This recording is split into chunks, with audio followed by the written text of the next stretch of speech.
अब बहुत सारे पतियों को मेंटेनेंस नहीं देना पड़ेगा और बहुत सारी पत्नियों को मेंटेनेंस नहीं मिलेगा, क्योंकि कोर्ट ने स्पष्ट कर दिया है कि जो धारा 125(4) के अंतर्गत जो भी पत्नियां आती हैं उनको मेंटेनेंस कोर्ट के द्वारा अब नहीं दिया जाएगा।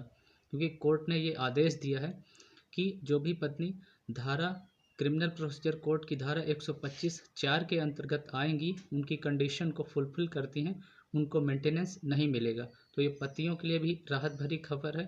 क्योंकि अगर कोई भी पति के ऊपर मेंटेनेंस का केस चल रहा है और क्रिमिनल प्रोसीजर कोड की धारा 125(4) के अंतर्गत अगर वो केस आता है, वो कंडीशन है, तो पत्नियों को मेंटेनेंस नहीं मिलेगा और पति को भी मेंटेनेंस नहीं देना पड़ेगा। तो दोस्तों आज इस बारे में बात करेंगे, लेकिन वीडियो को स्टार्ट करने से पहले रिक्वेस्ट करूंगा कि चैनल पर नए हैं तो चैनल को आप सब्सक्राइब करके बेल आइकन प्रेस कर लीजिए, क्योंकि लीगल अपडेट से रिलेटेड आपको वीडियो रेगुलर मिलते रहें, इसलिए चैनल को आप सब्सक्राइब करके बेल आइकन प्रेस कर लीजिए और वीडियो के अंत तक बने रहिए। वीडियो को स्किप मत कीजिए, तभी आपको कंप्लीट इन्फॉर्मेशन इस बारे में हो पाएगी, आप क्योंकि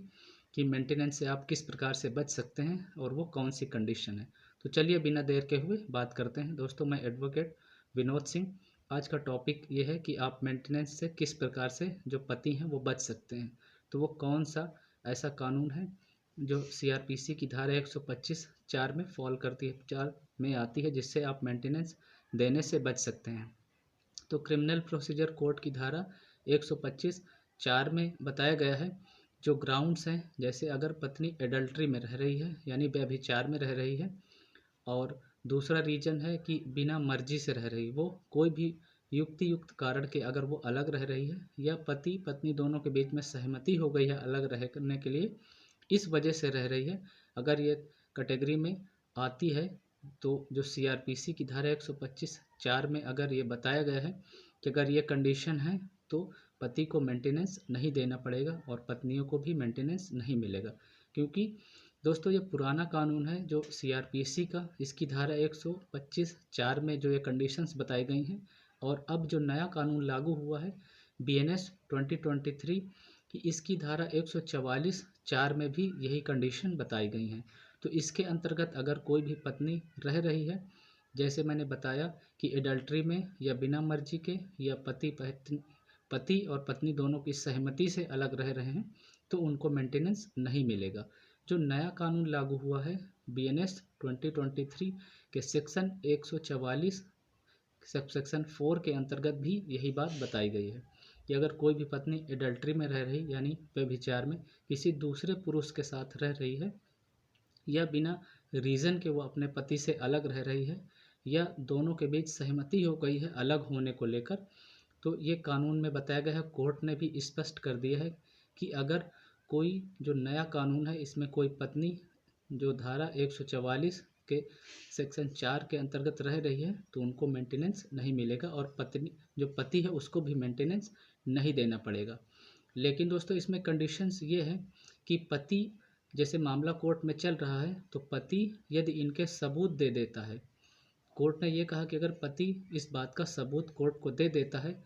तो बिल्कुल जो मेंटेनेंस की राशि है उसको नहीं देना पड़ेगा और जो पत्नी है उसको भी मेंटेनेंस नहीं मिलेगा। तो ये धारा 125(4) में जो भी केसेस हैं उनके लिए कोर्ट ने आदेश दिया है, और कोर्ट ने ये कहा है, कोर्ट ने आदेश दिया है कि निचली अदालत को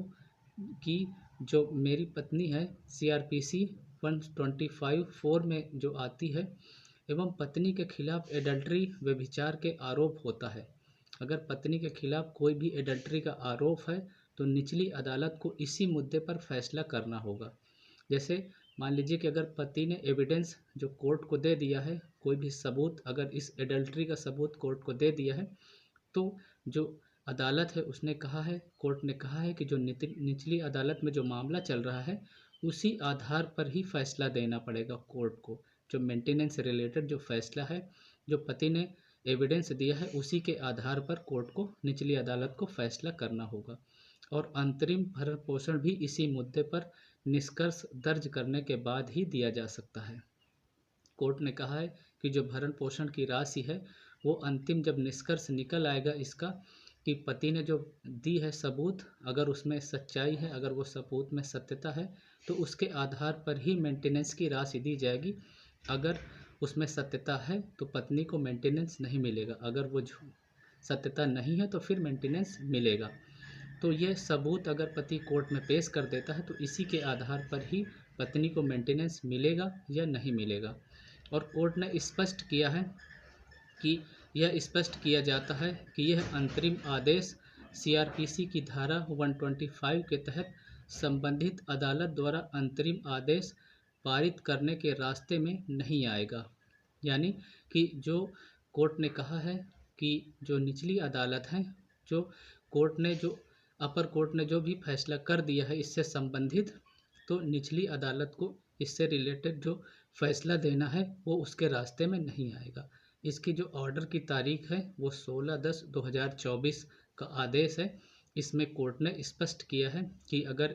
जो कैटेगरी जैसे मैंने बताया है सीआरपीसी की धारा 125(4) में जो केसेस आते हैं उसमें पति को राहत दी है और पत्नी को मेंटेनेंस नहीं मिलेगा। तो आप ये जान लीजिए। तो दोस्तों उम्मीद करता हूँ जो भी मैंने इन्फॉर्मेशन दी है आपको ज़रूर पसंद आएगी। अगर जानकारी अच्छी लगी है तो वीडियो को लाइक कर दीजिए और हर उस प्लेटफॉर्म पे शेयर कर दीजिए जिस पे भी आप मौजूद हैं, और चैनल को सब्सक्राइब करके बेल आइकन प्रेस कर लीजिए चैनल को सपोर्ट करने के लिए। तो मिलते हैं नेक्स्ट वीडियो में, आज के लिए इतना ही। Thank you so much watching for this video. Stay connected. जय हिंद एंड जय भारत दोस्तों।